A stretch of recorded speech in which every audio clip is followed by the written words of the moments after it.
Okay, come on. Yeah, so we got through two things.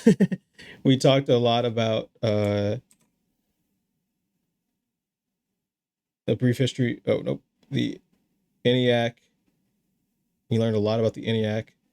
We learned a lot about the history of the binary system through Leibniz and how it relates to return the slab and Egyptian numbers. We learned about binary code. I think I'm going to take this piece, the final piece, in a different direction. My initial thought process was to be something more traditional about like learning about binary. But now that I know, versus base 10 and kind of being like, oh, how to count to 12 in binary.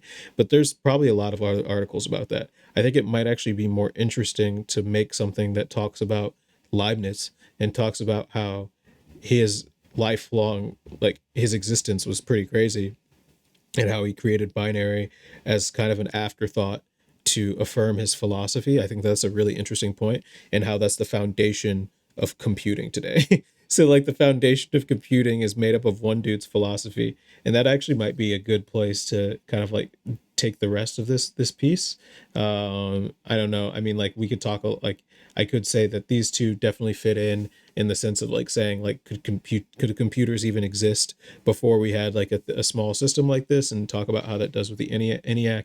Of course, we need to talk about Boole, and we'll do that tomorrow when I'm live. Um, but yeah, I think that's the stream. I'm gonna play the song.